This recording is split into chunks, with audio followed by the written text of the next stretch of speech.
Hey guys, Mr. E here, and today we're going to be taking a look at the Ogryn talent tree. The Ogryn is receiving a number of tweaks to his values, very minor tweaks, but the overall goal is to bring down some of his very oppressive damage resistance and damage offense talents. He is one of the best classes in the game, and they have said that he has the highest win rate of any class in the game. And to me that makes sense. I've made a video on this in the past where I talked about how I think Ogryn might be exactly the antithesis or like the foil to difficulty in the game, where if you're a player who's playing on lower difficulties, say like Malice or Heresy, just playing Ogryn will like win you the game way more often than playing any other class, because he has a direct counter to many of the problems that lower skill or lower time investment players face, such as being surrounded by hordes. He can simply just dodge in any direction to get out of a horde.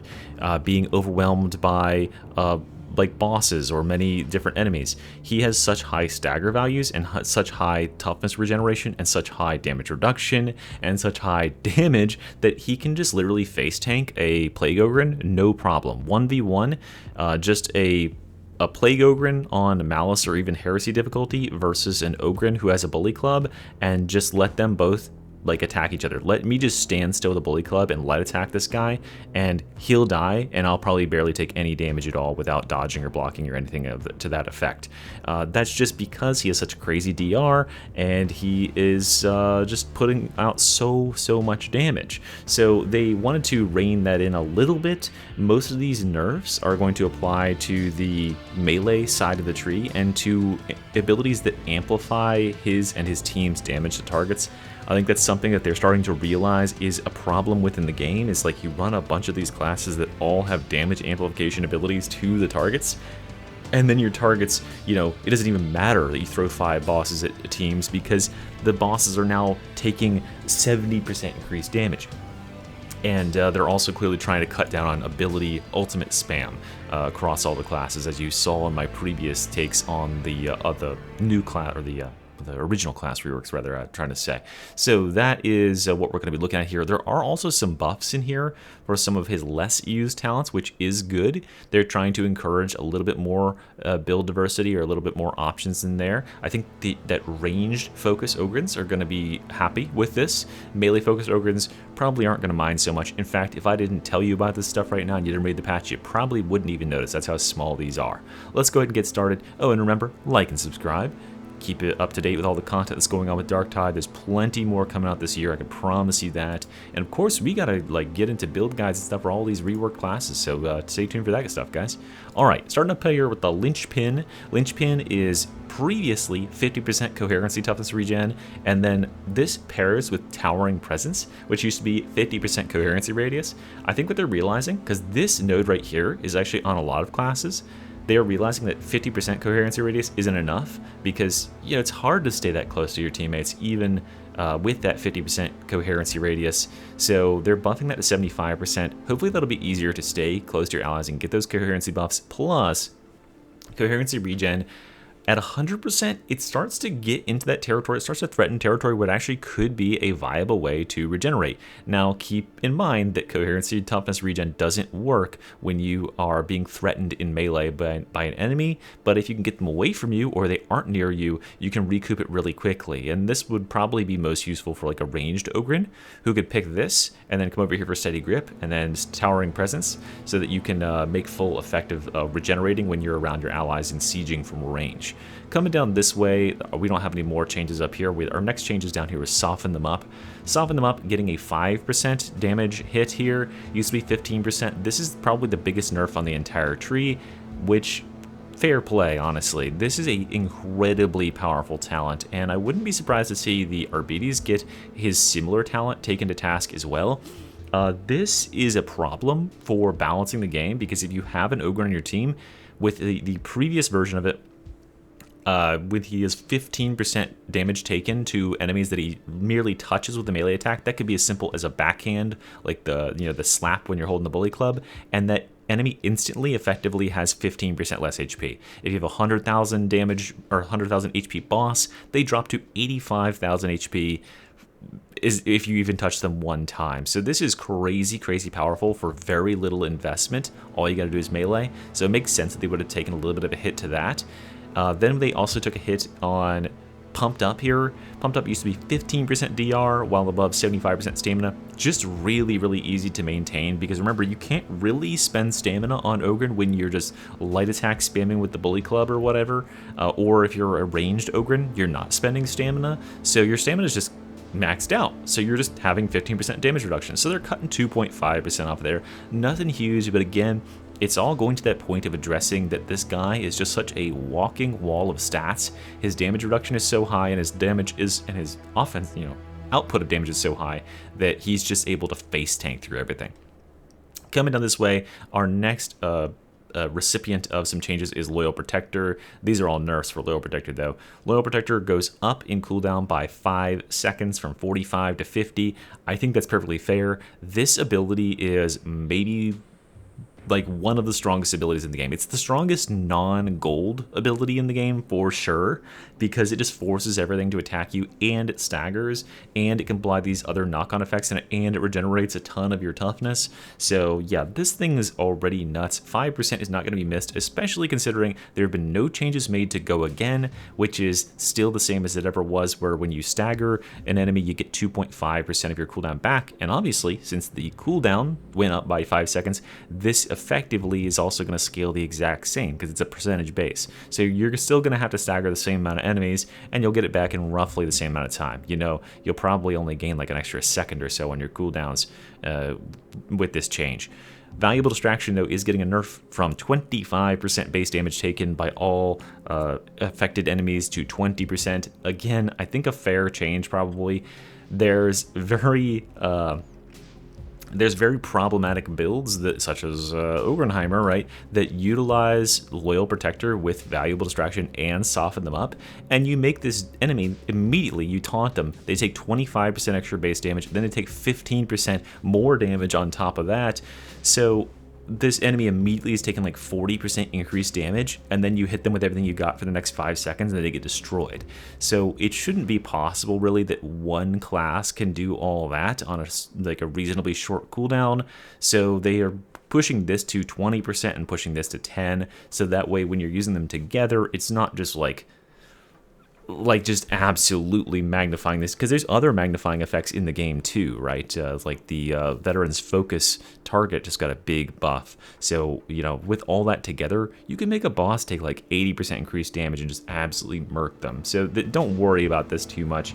5%, again, you probably won't notice it in practice, but it'll make bosses like able to actually fight for any amount of time, and that'll be good for their actual challenge rating.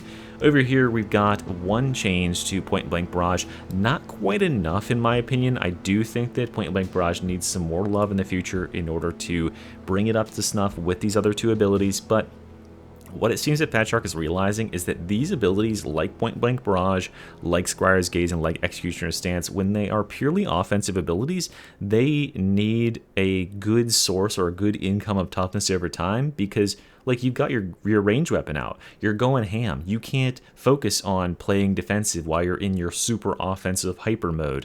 You need to be shooting to get the value out of this ability. So yeah, they are making it give you a little bit extra toughness for each shot fired, and a little bit extra for each reload. Went from 2% for every shot and 10% and 10% on reload to 15% on each reload and 2.5% on every shot. So that's good. No other changes to the ability, though. I think it still needs some work, but this is a good step in the right direction, at least. I'm still not going to be picking it over anything else. Coming down this way, we don't have any changes on this side of the tree, but we do have a change right here in the center with Simple Minded getting a buff from 30% HP, or 30% corruption resistance, I'm sorry, to 40%. Now we're actually getting into the territory where this seems reasonable. Like, Brutish Strength isn't half bad, and if you're going for a more tanky focused build, 40% corruption resistance, not bad at all, right? Corruption is one of those effects, especially when you're playing in Havoc, that gets very, very annoying very quickly. So this could be a great benefit to you. I don't know. I feel like it needs maybe something else in order to be enticing, but that is a big block of stats there. It just remains to be seen if they find ways to make Corruption more of a general application effect in this game in general. Over here, we see a big nerf to Batter. Batter was a problematic talent, in my opinion. In fact, if you're paying attention so far and you've watched all of my content, including the interview or like sort of the discussion with Reginald, where we talked about the Ogryn and his balancing issues, I think both of us pinged on Batter being kind of a problem. What happened was Batter used to be only 4 stacks of bleed on heavy melee hit, and that was before the Ogryn rework. In that era, heavy melee attacks dominated the Ogryn meta because, well, they can apply 4 stacks of bleed. So you would just repeatedly heavy attack enemies and stack these bleeds up, and then those bleeds would be magnified by things like soften them up and just like increasingly scaled. He was like, that's how he did his damage, right? And then they introduced the new version of Batter that stacked 2 stacks of bleed on light attacks and 4 on heavies. But 2 stacks of bleed on every light attack is too much, because it's way easier to get 2 light attacks on an enemy than it is to do 1 heavy attack. And 2 light attacks gives you double the regenerative effects, you know, for something like, especially like, Confident Strike, right? 7% or 8% or whatever it is, that crazy blessing on your weapon for every subsequent melee attack. So it's just much more effective to quickly melee attack these enemies. You can hit more enemies and much more quickly. And that was just too many bleed stacks, right? That was just the easy way to play the game. So pretty much every build you saw went from using like heavy attacks to only using light attacks. Bully clubs, quick attacks with a knife, even slapping, like all that stuff was very much in vogue. But all the slow attack stuff really fell out of favor. Like you weren't really getting your damage from bleeds on those builds. So I think this will kind of level that back out. Batter's still going to be a really good talent. It's just that when you're using these weapons that primarily do want to light attack, you probably want to start your combo with a heavy attack to get 4 stacks on there instantly. And this also works really well for weapons that have a pretty good hybrid of both. So like the shield and maul have always been a really good weapon. You open up with a heavy attack, put 4 stacks on there, and then you knock them to the ground as a result of that. And then you hit them 2 times while they're on the ground, add a couple more stacks. As long as those light attacks are still applying 1 stack of bleed, it's still a very valuable talent, because bleeds, if you're not keeping them up, will fall off very quickly. If you can just sort of migrate enemies' bleeds stacks up over time, you end up doing hundreds of damage per tick. So yeah, it's still going to be a really good talent. I just think this is going to allow there to be more balance between different weapons used on the class, and so I'm kind of in favor of this. All right, coming down here, we have some changes to this tree. This is the tree that clearly they realized there was some problems with. It's a very, very powerful tree, the heavy hitter tree. Tons of power in this node here especially, but they did give some extra power to Too Stubborn to Die, which previously was only activating on below 33% HP, which even for an Ogryn is kind of precariously low. So they moved this to 50% HP. Now we're talking, right? Double toughness replenishment, meaning like every time you kill an enemy, instead of 5, you get 10. In fact, you would double this because you'd get 5 from this as well. So every time you hit an enemy, you will get 10% toughness back. So this can keep your toughness a lot higher, a lot longer, and 50% HP isn't too scary of a place to be. So it might be honestly worth a look at this being a good node from here on out. No changes down this side, but over here there is a change to Bash and Blast. This previously gave you 2.5% range damage on melee kill with a max stacks of 6, and the stacks lasted 8 seconds. Now the max stacks is 5 and they give you 3%. So if you're doing that math, it's still the exact same cap of 15% on your next ranged damage, on range damage. But the duration has been increased by 2 seconds as well. So you have to work less to get these stacks to max, and then you get 10 seconds of this buff rather than just 8.